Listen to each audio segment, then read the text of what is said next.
A. I'll never forget the first time I met our new contact from Rhetoric, one of our top 5 customers.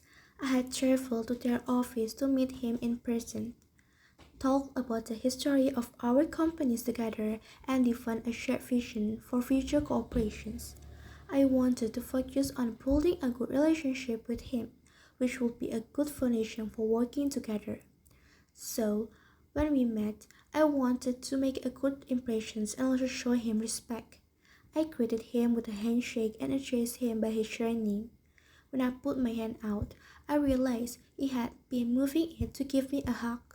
So, we did an awkward mixture of the two. Also, when I greeted him by his surname, he responded politely. Though he used my first name, it was all a little uncomfortable.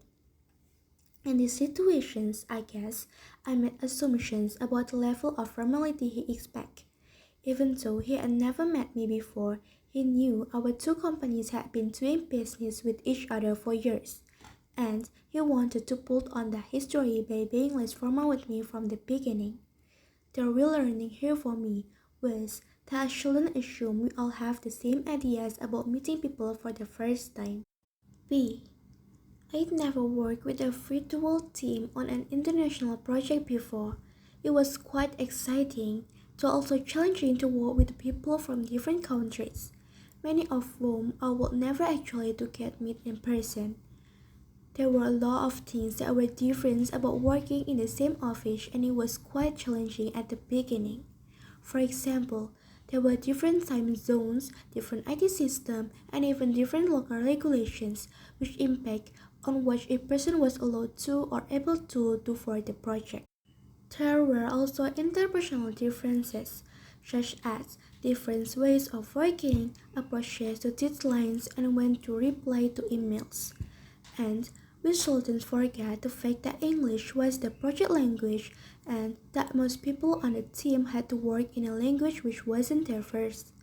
A positive of this was that it meant that everyone, including the native English speakers, had to make the effort to communicate clearly and clarify their own and everyone else's understanding. To help us all get on the same page, we defined the communications norms and the rules the team would follow, as well as the meeting dates and deadlines. We laid this all out in a document called a team or project carta. This was really useful, and in the end, the project was a great success. I'm looking forward to working on my next international project. C. I went through a bit of road patch last year at work. I was already committed to too much, and then we lost a team member through restructuring, and I quickly became overloaded. This led to me doing too much overtime and feeling very stressed. My boss was really helpful, and she pushed back against the unrealistic targets that had been set for our department. She also introduced me to the SMART approach to goal setting. It's an acronym, SMART. You use it to create goals that are specific, measurable, achievable, relevant, and timely. I use this approach to deal with all of the things that were overloading me.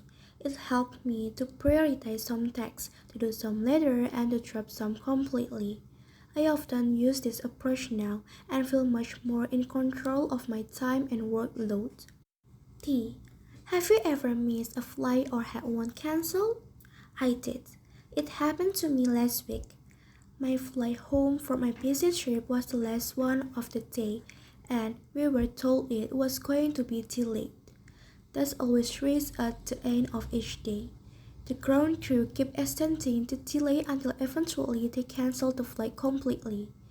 They then told us to go back through the airport to the departures area to talk to their agents who would organize hotels for everyone and rebook us on the following day's flight. As soon as they made the announcements about the cancellations, I knew I had to think quickly, as it would not be likely that the flight would have capacity to take everyone from my cancelled flight. I hurried back through the airport and was one of the first to make it to the decks. That turned out to be a good idea, as there were only 9 seats available on the flight the next morning. Everyone else had to fly to a different airport and then continue back to our destination's airport in a coach. Lucky me, right?